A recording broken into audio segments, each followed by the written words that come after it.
జై శ్రీరామ్. బంగ్లాదేశ్లో షేక్ హసీనా ప్రభుత్వం రాజీనామా చేసిన తర్వాత, అంటే షేక్ హసీనా రాజీనామా చేసిన తర్వాత ఏర్పడుతున్న రాజకీయ పరిణామాలు ఖచ్చితంగా మతోన్మాద తీవ్రవాద దారిలోనే వెళ్తున్నాయి. ఇది దాదాపుగా అందరూ గమనిస్తున్నారు, కొన్ని భారతదేశంలోని రాజకీయ పార్టీలు మినహా. ఇది చాలా చాలా సెన్సిటివ్ లైన్, చాలా అంటే చాలా సెన్సిటివ్ లైన్. ప్రజాస్వామ్యాన్ని ఒక అధికారం నుంచి ఒక ప్రధానమంత్రి రాజీనామా చేసిన తర్వాత ఇంకెవరో నచ్చిన వాళ్ళు వచ్చి అందులో కూర్చోవచ్చు కదా. దానికోసం హిందూ దేవుళ్ళ గుడులను, హిందూ దేవాలయాలను కూల్చాల్సిన అవసరం ఏమొచ్చింది? హిందువుల్ని చిత్రహింసలు చేయడం కానీ, లేకపోతే శారీరకంగా ఇబ్బందులు పెట్టడం కానీ, వాళ్ళ గృహాలను దహనం చేయడం కానీ అవసరము వారికి ఏమొచ్చింది? ఇక్కడనే చాలా క్లిష్టమైన రాజకీయ వాతావరణం కనిపిస్తుంది. చూస్తే ఇది ఎవరికైనా అర్థమైపోతుంది, వాళ్ళు ఖచ్చితంగా మతవాద రాజకీయానికి వెళ్ళిపోతున్నారు, తీవ్రవాద మతవాదానికి ఆ లైన్లో వాళ్ళు వెళ్ళిపోతున్నారని చెప్పని చాలా ఈజీగా చెప్పొచ్చు. ఇంకా ఇందులో లేదు, వాళ్ళు ఏదో చెప్తున్నారు, ఒక యూనస్ ఎవరో వచ్చారు, అతడు పెద్ద ప్రొఫెసరు, అది ఇది ప్రజాస్వామ్యవాది, అతని ప్రధానమంత్రి అవుతాడు.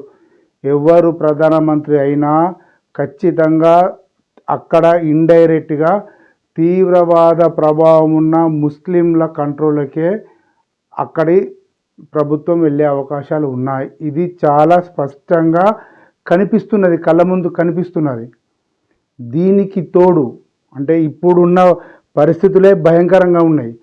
అక్కడి హిందువులు అసలు ఎలా బతకాలి, ఎలా బతుకుతున్నారు, ఎలా బయటకు వస్తారు, లేకపోతే వాళ్ళు ఎలా ప్రశాంతంగా బంగ్లాదేశ్లో జీవిస్తారని సగటు భారతీయ హిందువు ఆలోచిస్తున్న క్రమంలో ఇంకొక బాంబు లాంటి ఒక విషయం తెలుస్తున్నది. అదేమిటంటే, సౌదీలో ఇంతకాలం తలదాక్కున్న, దాదాపుగా 10 సంవత్సరాల నుంచి తలదాక్కున్న జాకిర్ నాయక్ అనే ఒక ముస్లిం మత ప్రబోధకుడు అతి త్వరలో బంగ్లాదేశ్కు వెళ్ళబోతున్నాడు. అక్కడే స్థిర నివాసం ఏర్పరచుకోవాలని ఆలోచిస్తున్నాడు అనేది ఈ సంకేతం. దీని మీద కేంద్ర ప్రభుత్వం కానీ, నిఘా సంస్థలు కానీ చాలా చాలా తీవ్రంగా ఆలోచించాల్సిన అవసరం ఉంది. ఇప్పుడు నేను చెప్తున్నది ఏదో వ్యూవర్షిప్ పెరగడానికో లేకపోతే సబ్స్క్రైబర్స్ పెరగడానికో చెప్పట్లేదు. బంగ్లాదేశ్ నుండి సౌదీకి వచ్చిన హిందువులు, వాళ్ళు మంగళ పని చేసుకోవడానికి, చాకల పని చేసుకోవడానికి, ఇంకా వేరే ఇతరత్ర ఇంటి పనులు చేసుకోవడానికి వచ్చిన హిందువుల్లో ఈ చర్చ నడుస్తుందనేది చాలా స్పష్టంగా చెప్తున్నా నేను. అంటే అక్కడి నుండి కొంత సమాచారాన్ని నేను తీసుకున్నాను కాబట్టి చెప్తున్నా. ఎలా ఉంది గల్ఫ్ కంట్రీస్లో దీని ప్రభావం ఎలా ఉంది అన్న విషయం మీద నేను కొంత ఎంక్వైరీ చేశాను కాబట్టి చెప్తున్నాను. దయచేసి దీన్ని అలా చూడొద్దు. ఈ విషయాన్ని జాకిర్ నాయక్ అక్కడికి వెళ్తాడు అనేది బంగ్లాదేశ్ హిందువుల్లో చాలా ప్రగాఢంగా నమ్ముతున్నారు ఈ విషయాన్ని. ఆ సంకేతాలు వాళ్ళకు ఎలా వచ్చాయో తెలియదు, కానీ వాళ్ళు మాత్రం ఈ రకంగా ఆలోచిస్తున్నది మాత్రం వాస్తవం. బహుశా వెళ్తాడేమో, ఎందుకంటే చాలా స్పష్టంగా చెప్తున్నారు కదా, ఖురాన్ ఆధారంగానే బంగ్లాదేశ్ రాజకీయం నడుస్తుంది, బంగ్లాదేశ్లో ఉంటుందని.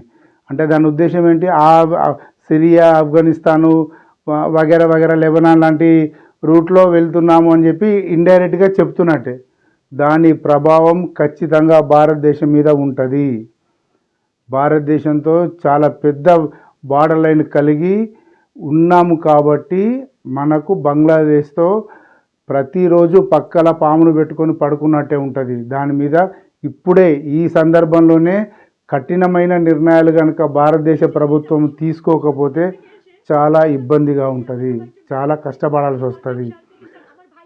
అంటే దీని తెర వెనుక రాజకీయాలు అది కూడా డిస్కస్ చేయాలి మనం.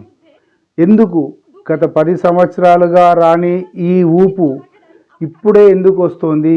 బంగ్లాదేశ్లో ఒక ప్రభుత్వాన్ని కూలగొట్టి ఇంకో ప్రభుత్వాన్ని నెలకొల్పంత వ్యవస్థ అక్కడ నడిచింది. కేవలం రిజర్వేషన్ అని ఒక సాకు తప్ప అక్కడ ఏమీ లేదు.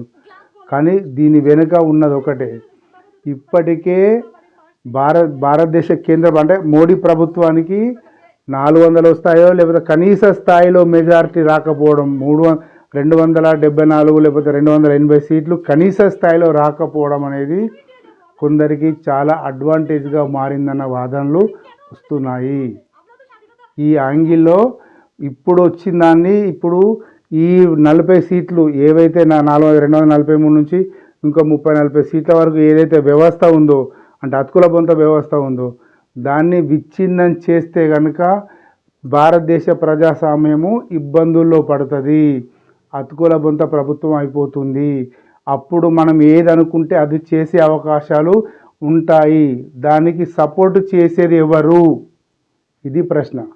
ఏ దేశం సపోర్ట్ చేస్తుంది? శ్రీలంక చేయదు, నేపాల్ చేయదు, ఆఫ్ఘనిస్తాన్ చేయదు, పాకిస్తాన్ చేయదు. ఇంకెవరు చేయాలి? తప్పదు, బంగ్లాదేశే చేయాలి.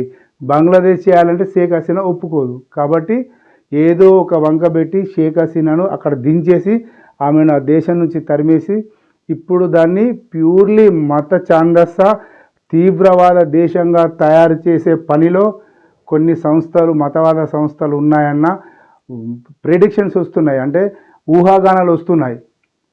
ఇది చాలా సింపుల్ ఏం కాదు. జాకిర్ నాయక్ కనుక బంగ్లాదేశ్లో అడుగు పెట్టిందంటే దాని వెనుక ఇవన్నీ రాజకీయాలు జరుగుతున్నట్టుగానే ఊహించవచ్చు. ఇంకో 6 నెలలలో జాకిర్ నాయక్ బంగ్లాదేశ్కు వెళ్ళొచ్చు అనే సంకేతాలు బంగ్లాదేశ్ హిందువులు అనుకుంటున్నారు. ఇది మాత్రం ఖచ్చితంగా అది జరగదో తెలియదు, కానీ బంగ్లాదేశ్ హిందువులు మాత్రం ఆ రకంగా ఆలోచిస్తున్నారు. ఇది మాత్రం ప్రభుత్వం చాలా తీవ్రంగా ఆలోచించాల్సిన అంశం. ఎప్పుడైతే గత 2 సంవత్సరాలు అంటే 2 పర్యాయాలు మోడీ ప్రభుత్వానికి చాలా బలం ఉండడం వల్ల కొంత వెనుక ముందు చేశారు. ఎవరైనా ముందుకు కొట్లాడడానికి వచ్చిన వాళ్ళు లేకపోతే ఇంకైనా ఏదో రకంగా దెబ్బతీయాలనుకున్న వాళ్ళు కాస్త ముందు వెనుకకు వచ్చారు. ఇప్పుడు కాస్త సంకీర్ణ ప్రభుత్వం ఉండేసరికి ఇక మొత్తంకి ఏదో ఒకటి చేద్దాము, ఇప్పుడు నిర్ణయం తీసుకొని ఏదో చేస్తే ఒక 4-5 సంవత్సరాల వరకు ఏదో ఒకటి నిర్ణయం వస్తుంది, లేదా 3-4 సంవత్సరాలకు ఏదో ఒక రిజల్ట్ వస్తుంది అనే ఆలోచనలో కొన్ని తీవ్రవాద మత సంస్థలు ఉన్నాయన్న ఆరోపణలు మాత్రం, ప్రెడిక్షన్స్ మాత్రం వస్తున్నాయి. ఈ విషయంలో ఇట్లాంటి విషయం లోపల కేంద్ర ప్రభుత్వం ఖచ్చితంగా నిర్ణయం తీసుకొని దీని ముందు వెనుక మంచి చెడు అన్ని విచారం చేసి ఎవరైనా భారతదేశ సార్వభౌమాధికారానికి ఇబ్బంది కలిగించే పరిస్థితి తీసుకొస్తే ఖచ్చితంగా వారి మీద చట్ట ప్రకారమైన అన్ని రకాల చర్యలు తీసుకోవడానికి ముందుకు రావాలని చెప్పి మాత్రం కోరుకుందాం. జై శ్రీరామ్.